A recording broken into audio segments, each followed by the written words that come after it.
Applause, of course. It's a beautiful video, and definitely the product of a pretty unique partnership between these two organizations. I definitely like to introduce our two panelists right off the bat, and then we'll get into some questions, and then we'll open it up for a Q&A. And yeah, so I'll just go ahead and introduce Kobe Shofman. Kobe's dedication to direct action and service began as a political science student in Tel Aviv and Istanbul. Though living in two of the world's most volatile cities, his coursework appeared both abstract and remote. Taking a semester's leave in the spring of 2014, Kobe traveled to Uganda as a freelance volunteer with the vague hope of making a difference. Within 6 months, the Nation Foundation was born.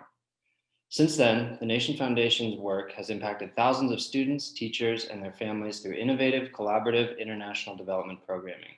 In addition to initiating dozens of community-based educational solutions, TNF has provided full academic scholarships to 600 students in Uganda. In addition, TNF has mobilized dozens of volunteers from over 16 countries to TNF project zones, providing a platform for global change makers to work together with vulnerable communities across Uganda. Kobe holds an MSc from NYU in transnational security and a BSc from the Interdisciplinary Center Herzliya in conflict resolution and counterterrorism. Welcome, Kobe, of course. And then Jason Steinberg is an educator and activist with a passion for sports, music, and social justice. After graduating from UNC Chapel Hill in 2014, he taught English and coached high school basketball in Micronesia. When the team couldn't afford sneakers or jerseys, Jason began fundraising and the seeds of ISMP were sown. Since then, ISMP has grown into an international NGO with sports and music programs here in the United States and in cities around the world. As the organization has grown its impact, ISMP has attracted and a dedicated community of supporters, including basketball legend Bill Walton, who joined the team earlier this year as an ambassador. When he isn't spending time on the ground with our international partners, Jason lives in Brooklyn, New York, spending his free time playing guitar, shooting hoops, and casting Harry Potter spells. Cool. Well, welcome, Wingardium Leviosa. Welcome to both of you.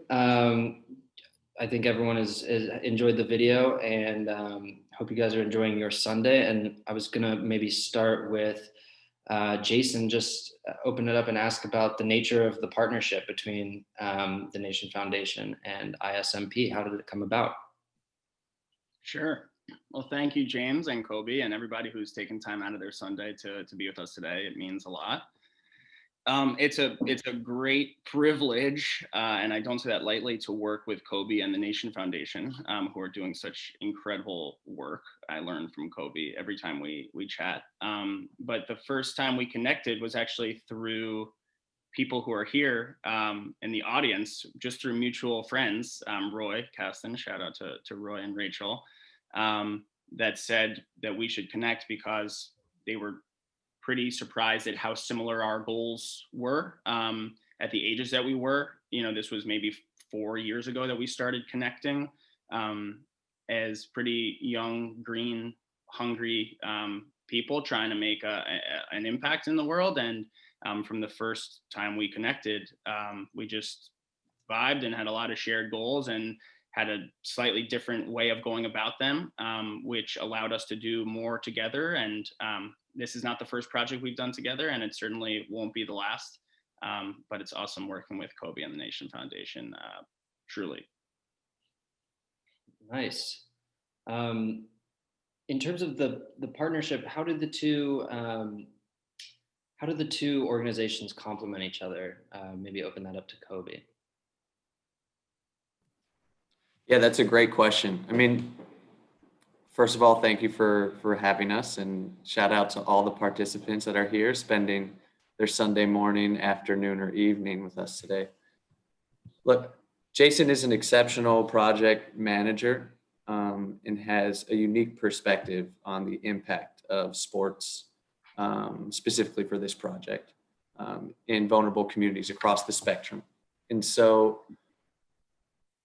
the bread and butter of the Nation Foundation is about providing sustainable educational solutions collaboratively with partners across the globe.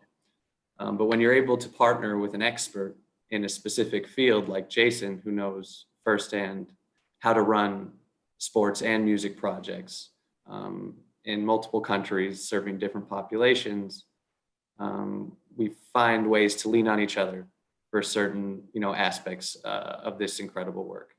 And as again, Rachel and Roy, after introducing us, less than 2 years later, Jason was right next to me in Uganda in one of our project zones with our volunteers, and the partnership has just blossomed and flourished since then. So, it's really a blessing to find partners who you can collaborate with, and oftentimes, Jason can attest to this too. In this type of work, you feel like you're on an island. You feel isolated. There are not many folks who are open to collaboration, or it's tough to find those partners that where you have good chemistry. And so I think we both feel really lucky and blessed. Great. Wonderful. Let's talk about the work on the ground. Maybe the experience of getting started with the soccer field, and then just in general about the long-term value add of a FIFA regulation soccer field to the community in Kikaaya. You want to take that, Kobe? Yeah, we can tag team that one. All right, cool. I mean, just to start, and Kobe can speak to a lot of the different things going on in Kikaaya specifically that sports, a facility like this impacts. But just generally speaking, a facility like this on the ground does a number of things. First and foremost, it obviously allows kids who are passionate about soccer and passionate about other sports to have a place to play. And that's why ISMP exists, is to create those opportunities for people, and to use sports as a way to improve people's lives and to live happier lives, and to get through challenges that people are facing. But what's really exciting about something like this, and Kobe has helped me understand the different impact that is associated with something like this, is there's sustainability in creating an infrastructure project. The field is not going anywhere. And to have it be such a novelty and such a unique facility for the region, for the district, encourages people to come there. And when people come there, now there are other opportunities, such as selling ad space on the walls, such as inspiring the best athletes from around the country to come to Kikaaya to use this amazing field. And all of these different ancillary benefits are really what make this so amazing. Beyond just that kids now have a place to play soccer, it's that this is going to create economic growth for the village and for the school, creating more opportunity for the Nation Foundation to do lots of things that aren't sports and music, but also to continue the music program and the sports program, which have had a lot of success. We've got girls dance programs there and drum classes, and those are good things too. And then the Nation Foundation is building new bathrooms and doing all kinds of things that really impact people's lives. And this soccer field, over time, we expect to be a really great vehicle for creating more opportunities like that. Yeah, I think the only thing that I have to add is that the unique model of sustainability here that I think speaks volumes to the impact of this initiative is outside of obviously serving the key population, which is the students and staff of the Kikaaya community. This field will also serve as a platform for the institution to host tournaments for neighboring institutions, which is a sustainable source of revenue.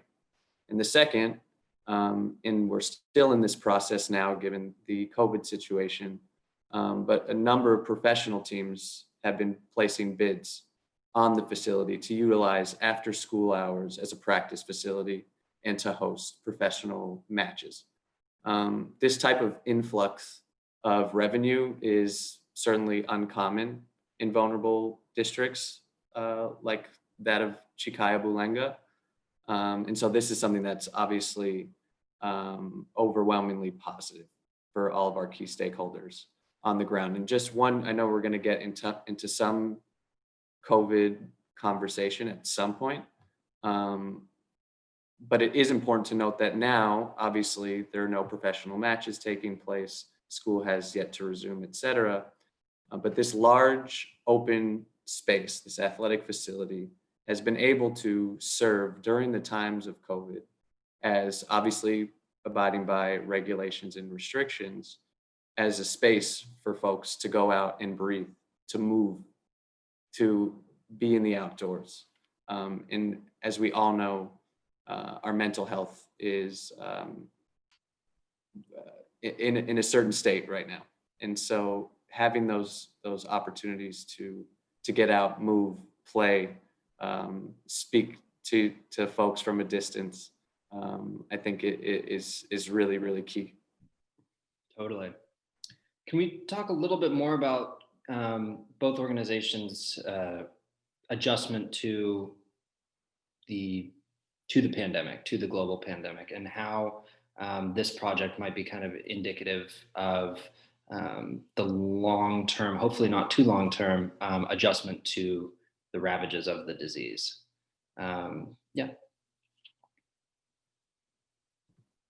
Yeah, loaded question. I'll try to keep it, short. Yeah, that's a big one. Look, so by no means have we been here before, right?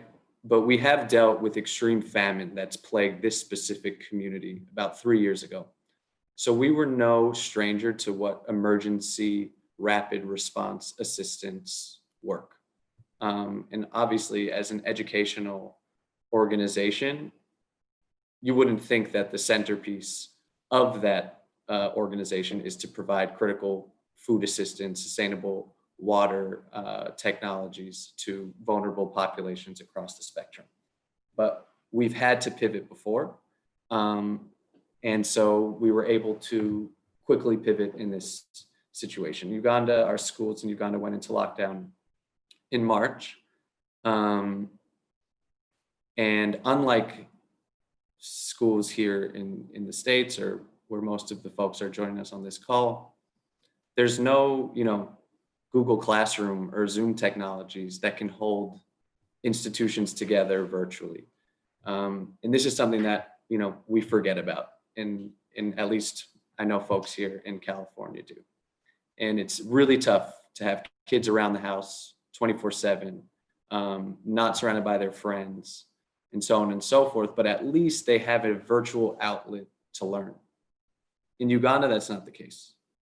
So one of the first things we did outside of creating a targeted food distribution program for folks in the Kikaaya community and students and their families in Kikaaya is a targeted educational resource distribution program. So we literally had to create hard copy curricular resource guides, and through a COVID safe and COVID friendly approach, disseminate them to students that were within our institution. So the two key ways that we pivoted were doing this kind of, the Ugandan version of virtual or distance learning with folks in our network, and providing critical food aid. And this is a perfect segue for Jason to pick it up here, but this is another initiative that we've actually found an opportunity to collaborate on as well. Absolutely.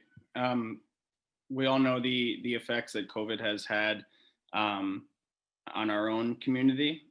For lots of the communities that ISMP works with around the world, including the students at Kikaaya, it meant a hunger crisis, right? The businesses closed down because of lockdown and quarantine. And for a lot of people, that means no jobs. And for a lot of the people who lost their jobs, that means that in a matter of a week or two, that they don't have enough food to eat for their family. And it's moments like this that I'm grateful to have strong partners, not just in Kobe and the Nation Foundation, but in the leaders at Kikaaya who we share the same goals with, of making life better. And so when things like this happen, we still have the same goal. Let's make life better. It just has taken on a different form for the time being. Not entirely. We're still doing sports and music things. As Kobe mentioned, the field is still being leveraged, and soon students will start getting back to school, and we're going to take every opportunity we can to use sports and music the way we know how, to improve people's lives, especially at a time when mental health is such a serious concern. But what COVID has forced all of us to do is to get back to basics and to remember what's important and to remember what we want out of life. And on some level, that has revealed even more to me the impact that sports and music can have. Just shooting around a basketball, I miss doing that. I'm not doing that right now because I'm not really going out and doing that kind of thing. It makes a big difference. But going back to basics has even taken on a deeper form where people need food. And we happen to have inroads into the communities that have been ravaged in this way. And so as we move forward, from an ISMP side of things, we're looking for every opportunity to still continue leveraging sports and music at this time that I think there's a big role it can play. But we need to do it safely, and we need to make sure that people have their basic needs covered before that's possible. And the Nation Foundation and Kikaaya Secondary has been a great partner in trying to achieve those goals at a very challenging time. Right. Yeah, absolutely. And, maybe segueing into that, can we talk a little bit about 2021 and maybe even beyond in terms of the partnerships of this partnership and maybe each organization's specific goals? Sure. I mean, Kobe and I, sorry to jump right in, Kobe. I mean, we're talking all the time and dreaming up new ways to do bigger and better things and reach more people. And so it's definitely in our, again, I don't want to speak for Kobe, but it definitely is in our minds to try to create more facilities like this. When you can create infrastructure-based projects like this, there's an inherent element of sustainability that's missing from smaller projects that don't have a physical, tangible structure associated with it. And so as far as 2021, we hope to do more projects like this. We had hoped to build even another facility at some point this past year. For COVID reasons, that wasn't possible. But I think the sky's the limit, and we're already looking into specific locations where this could be possible, in Uganda, in Rwanda, and elsewhere. And I'm excited. And we're going to monitor the COVID situation. Every couple of weeks, we're getting real live updates from our partners in different communities. Every community is dealing with this in a slightly different way. And we're going to monitor that closely. But while we're monitoring it closely, we're going to be making plans for how we can really double down on our impact and double down on the successes we've had once COVID settles down a bit.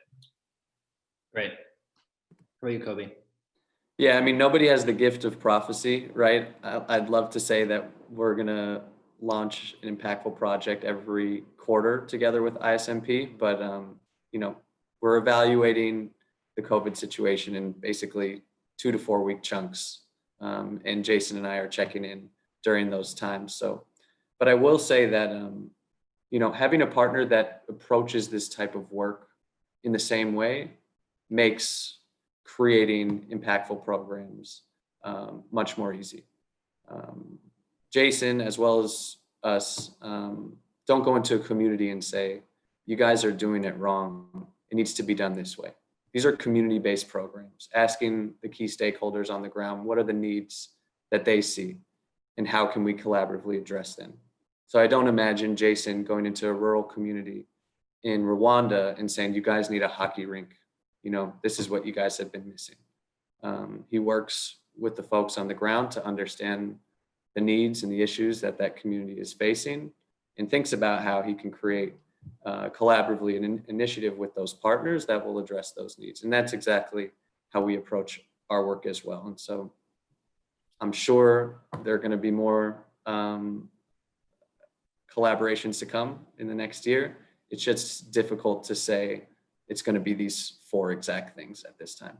Totally. Yeah, there's so much uncertainty in the world right now. Well, great. And thank you guys so much for speaking to me. But I wanted to open it up to the group now for a Q&A. There is a Q&A link at the bottom of the Zoom window. And we already have one question, which I will ask you both now. I first want to note that I have put donation links for both the Nation Foundation and ISMP in the chat window. So take a look there. So much more information about where your money goes. And it will go to great projects like this. But opening it up for the Q&A now, we have a question from Shannon Zuber, who asks, what were some of the challenges you faced in actually planning and building the field? How did you deal with them as they came up? Kobe, you want to talk about floods? Floods in Uganda? So anytime you get a proposal for a project, right, a desired timeline that you and the stakeholders and the given contractors sign off on, you have to do plus or minus 3 months, just given how things flow and allocating or accounting for extreme weather conditions, potential, shortfall in materials. It's a really tough environment to create large sustainable infrastructure programs. So we had trucks get stuck in the mud and not been able to move for weeks on end. We had, as Jason said, extreme weather conditions that flooded the field and put, at least a month extra on top of the timeline for this program. Kikaaya is situated in a relatively rural community. So there's no, 405 highway and you take one exit and you're right off at the school. You have to take lots of dirt roads that aren't used to, housing big semi trucks on and getting personnel there, et cetera, et cetera. So going with the flow, rolling with the punches, not getting frustrated, and just allowing, things to unforeseen circumstances to take place and just trusting the process, I guess. That's how I would answer that question. Jason, I don't know if you have anything else to add there. No, I think trust the process is a good way to sum it up. There's always going to be challenges. You got to trust each other, rely on your partners, always take in the real facts, the real honest facts, even if they're not what you wanted them to be, deal with them and keep your eye on the prize. And Kobe made that pretty easy for us as anytime, we got a truck stuck, we got this stuck. Well, all right, let's keep moving. What can we do was always the question of, all right, there are things that are going to be out of our control. What's in our control? What can we do? So, and just one other point on that, the filmmakers of this video, Donnie and Rafi of Kin House Creative, they together, us three went to Uganda at the desired completion date of this program. This is being completely transparent. And the project was set back a couple of months. So we had planned everything out in terms of capturing the footage, being able to help host kind of the launch, et cetera, et cetera. But we were off with our timeline because obviously you book tickets far in advance. So we were obviously able to figure something out in the long term.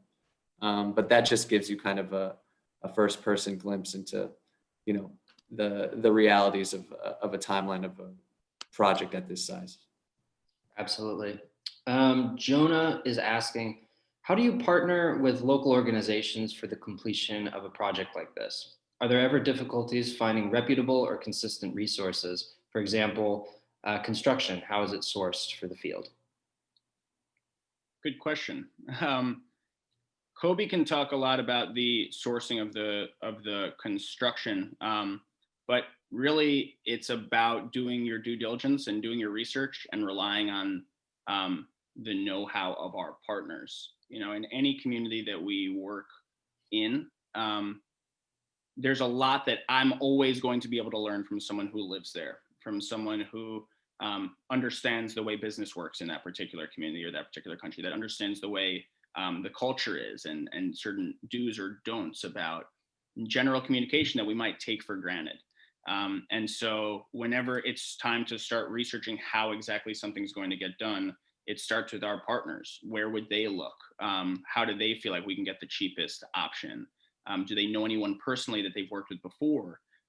Trust is a big thing. So we're always looking for trust. And then it's just doing research and making it happen. So I know, Kobe was able to get in touch with a few different contractors that all potentially could have helped make this field possible. And we had meetings and figured out what are the costs and what's the process. And we, got a feel for people, and we looped in our partners and came to made collaborative decisions about what was going to put ourselves in the best possible situation to have a successful program.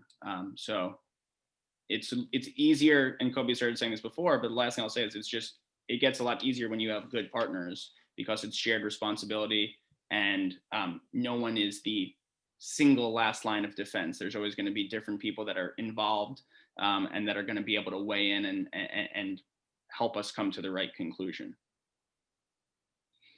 Nice. I think we have time for one more, maybe two more questions. Nazanin is asking, first off, you guys are amazing. Do you guys see certain parts of the community unable or particularly able to benefit from your resources? I'm thinking about girls in particular. If yes, how do we discuss that? Yeah, first of all, I love that question. That's a great question.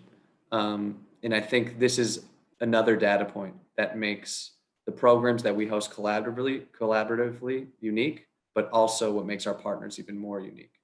And that's the role of women at the institution, within the community at large, and about their equal representation in innovative programming, like the one we're talking about now.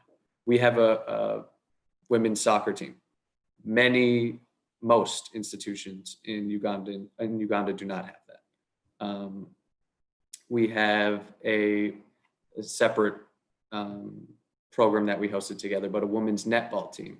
We created a basketball court / netball facility together, ISMP and TNF, about 2 years ago. And the female students have their own team, and they created their own league with other institutions around Bulenga. So certainly they're equally utilizing all of these programs the same way the male students are. And we're really, really proud of that part of our program, because that's something that doesn't exist throughout the region. And it's certainly a point of emphasis with our administrators on the ground, key staff members, and obviously important to both of our organizations. And I guess the second part is for the wider community. This is an important note as well.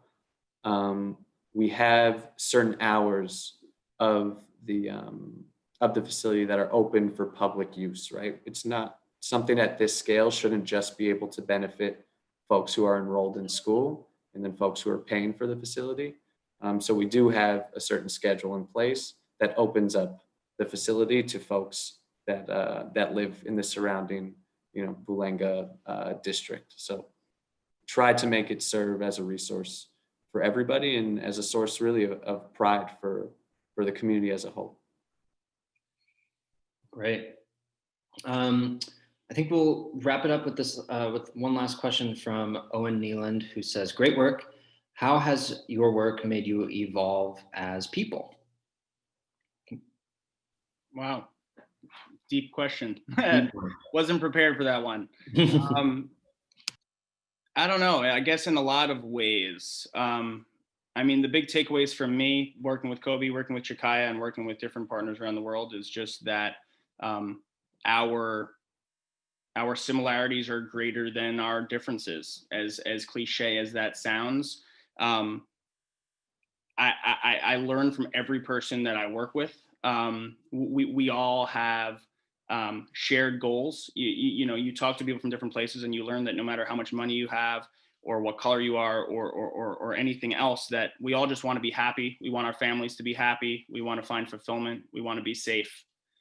That's what it all comes down to for all of us. And I think just working in this field has helped show that to me in a way that I really can understand it more now. And it gives me a lot of hope, actually, at a time that I'm sure a lot of people are feeling like there isn't as much hope as we might want.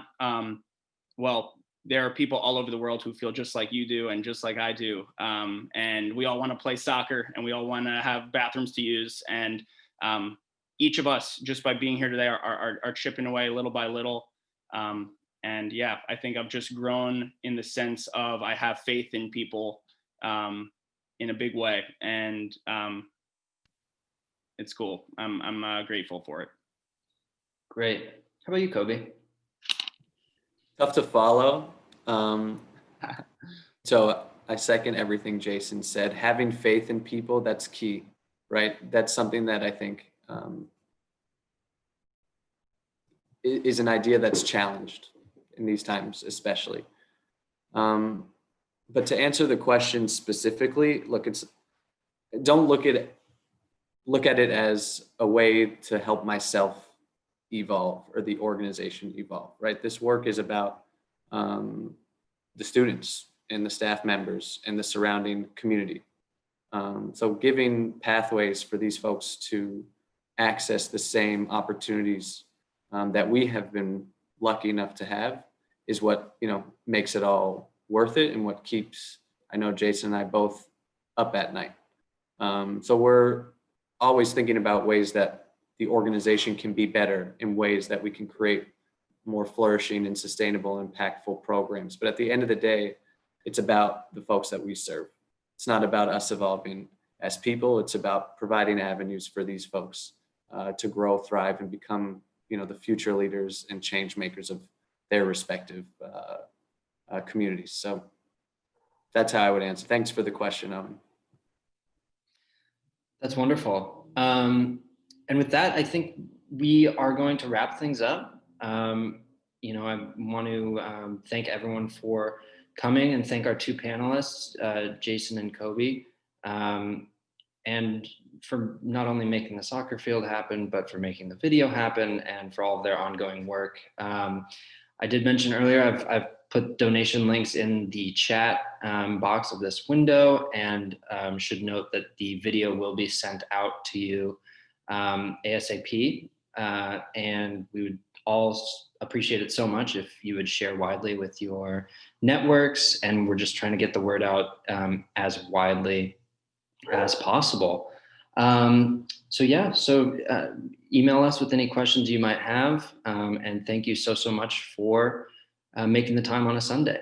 And with that, Jason, Kobe, any last words? Just thank you to James, to Kobe, for everything that you do, and for everyone who came today. We're really only able to do the things we do because you guys are a part of this, and you decide this is a good place for your money, and you decide this is a good place to be on a Sunday. And that's what has gotten us to this point. So thank you to everyone. Thanks for being here.